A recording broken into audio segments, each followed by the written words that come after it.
waxaa xerada xalane ee magaalada muqdisho lagu dhex joogtay gabar uu dhalay allaha u naxariistee Elman Cali Axmed oo ka shaqeey jiray arrimaha nabadda iyo sidoo kale dimuqraadiyadda. Elman Cali ayaa waxaa lagu dilay 1995 magaalada muqdisho asagoo ka shaqeey jiray arrimaha nabadda iyo sidii uu ururin jiray dhalinyarada ay colaaduhu saameeyeen isla markaana jidadka muqdisho jiifay.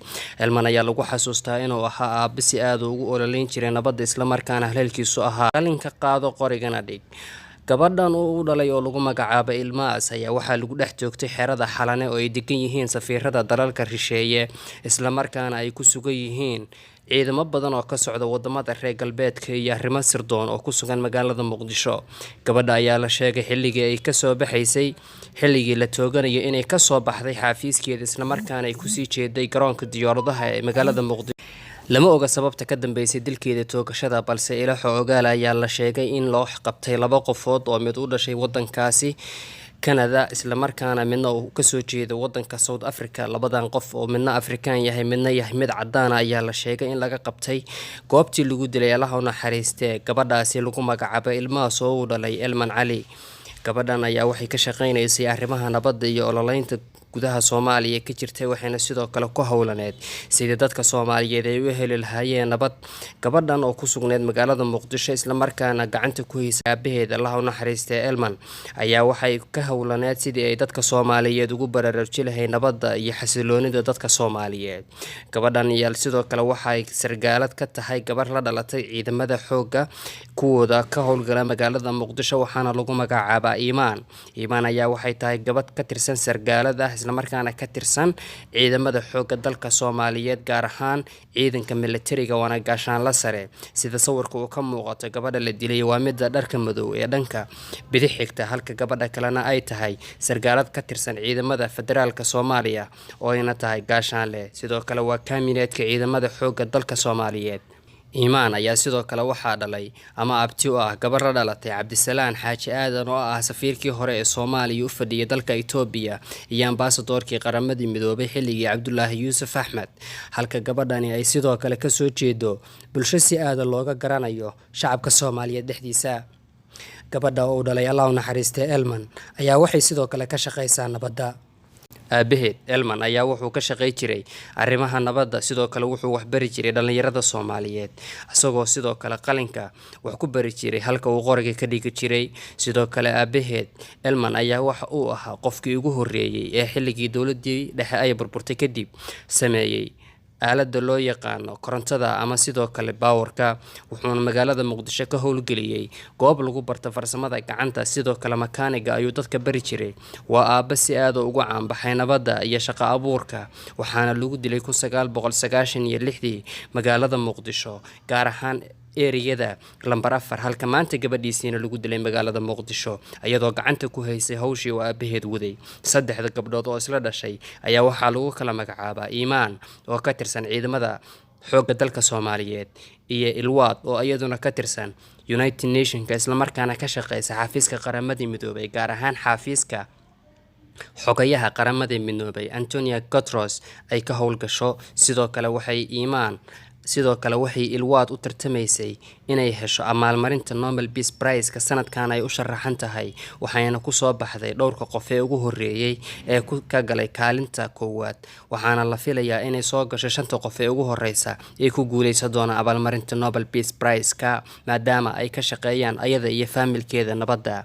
Ilwaad ayaa xalay kulan ay lahaayeen qaramadii midoobay ka jeedisay in Soomaaliya ay wadadii nabadda cagta saartay isla markaana loo baahan yahay in qaramadii midoobay ay wax ka bedesho sida ay ula dhaqanto Soomaaliya. gabadhan oo abti u yahay Cabdisalaan Xaaji Aadan oo ay dhashay walaashiis Fartuun Xaaji Aadan ama Fartuun Cabdisalaan ba sida aan dhahnay ayaa waxaa si sharci darro ah ama dil qarsoodiya oo qorsheysan loogu dilay magaalada muqdisho.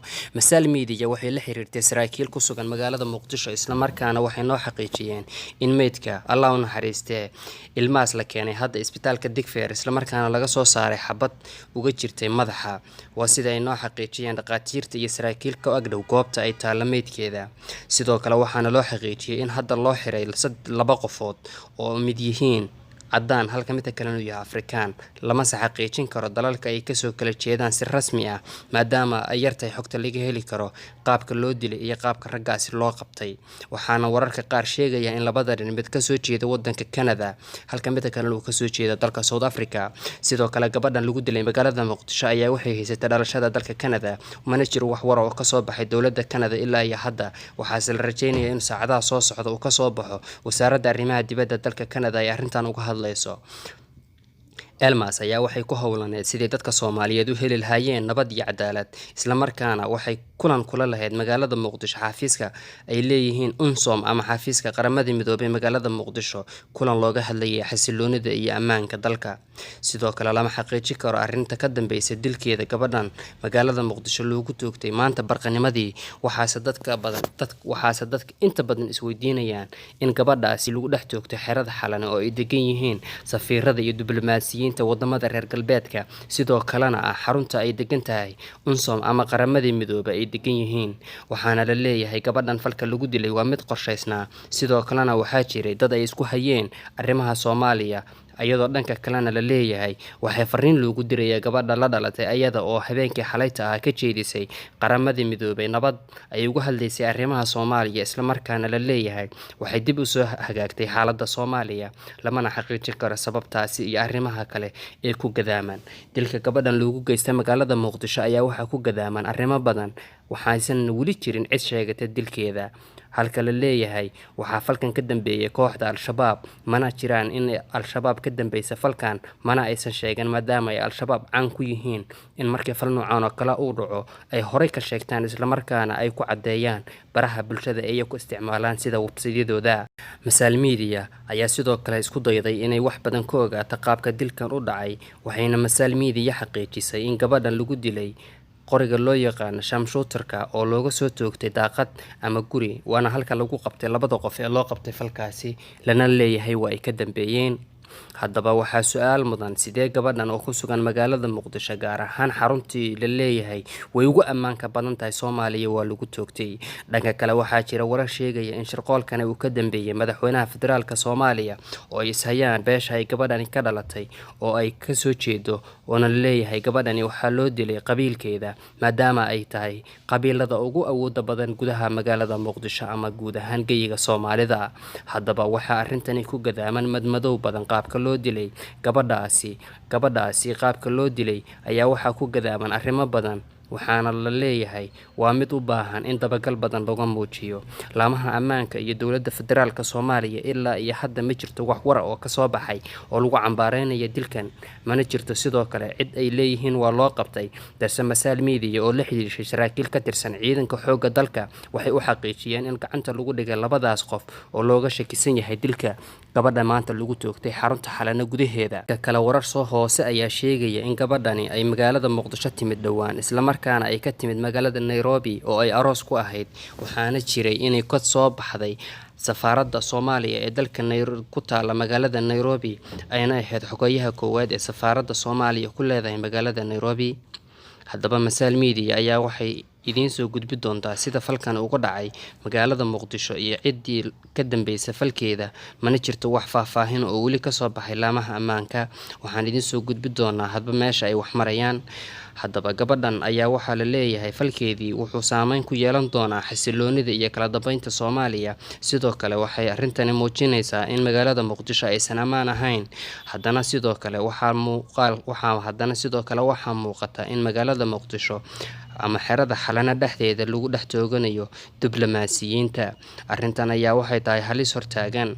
gabadhan hadda sawirkeeda idiin muuqda waa Ilwaad oo la dhalatay Iimaan, halka maanta gabadha lagu toogtana ay joogi jirtay walaasheed ka yar. haddaba Masaal Media ayaa arrintani si dabagal ku hayn doonta ilaa iyo meesha ugu dambeysana waa idiin soo gudbi doonaa halba falka meesha uu ku dambeeyo. waxaan sidoo kale la xiriiri doonaa faamilka gabadhani ay ka dhalatay, hooyadeed ayaan sidoo kale isku dayi doonaa inaan la xiriirno. waxaan idiin soo gudbi doonaa meesha uu ku dambeeyo falkan iyo ciddii loo qabtay iyo ciddii loo xukumi doono. haddaba la soco Masaal Media, hana moogaanin inaad halkan ku tixnaato. haddii aad channel ku cusub tahana subscribe saaro, calaamada gambalelkana ha hilmaamin.